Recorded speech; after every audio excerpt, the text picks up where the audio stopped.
Okay, so whether you're on either side, the Justin Baldoni side or the Blake Lively side, or you believe something, you don't believe all of it, you don't know what to believe, you don't know, you have to agree with me that this is actually diabolical.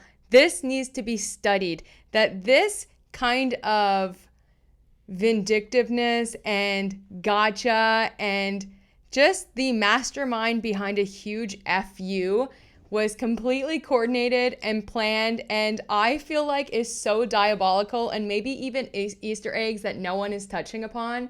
It has to be on purpose because we all know that everything is intentional, everything is planted, and everything is thought about beforehand when it comes to this whole web of lies and extortion and manipulation.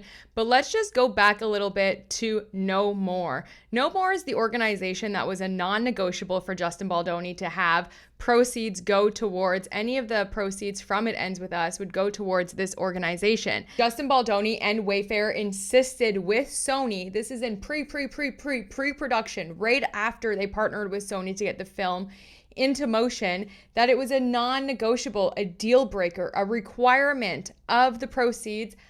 1% of the film's proceeds were going to be donated in support of survivors of domestic abuse. That 1% was ultimately embarked for the organization No More, with which Justin Baldoni had already partnered with since September of 2022.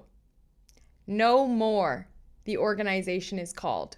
Does no one think it's a little strange and diabolical and kind of a mastermind and weird and needs to be studied that in Blake's, it is a 17-point demand, even though she keeps adding 30 points. The points that were presented originally in November was 17 points.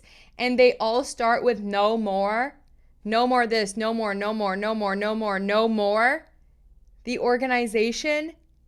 There were so many ways that you could have worded this, and I feel like just me, if I was in this situation, I wouldn't want to say no more because I would know that it would be attached to No More, the DV organization. I wouldn't want to shed light on the organization that has nothing to do with the behavior on set. And so I feel like the use of no more is just so on purpose and diabolical, and also a 17-point demand. Why a 17 point? Why 17 points? Very specific. In 2017 was when Justin Baldoni had his TED Talk about why I'm done trying to be man enough. And we know they love to use that TED Talk because it was literally the first paragraph in the introduction of Blake Lively's new amended lawsuit. It's also in Ryan Reynolds' motion to dismiss, quoted from this 2017 TED Talk. Yeah, weird. And they also quoted it, the man enough and be man enough, in the public apology that Blake Lively and Ryan Reynolds both wrote up for Jamie Heath and Justin Baldoni to say. So I don't know if it's all tied in, but I think it's very strange wording. And if it is on purpose, I mean, when you're reading that, if you're Justin Baldoni and Jamie Heath, knowing that you tied on to an organization called No More, and now Blake is saying no more, no more, it just seems a little bit undermining, shady. It could be used kind of like threatening, like, hey, I can pull this whole thing from right under you. The wording is just, to me, like, damn, it's a little cray-cray. I just think it needs to be looked at and studied because we now know that everything is intentional. Easter eggs are always being dropped. And it was just very interesting wording to use no more, no more, no more when he's tied on to an organization called No More.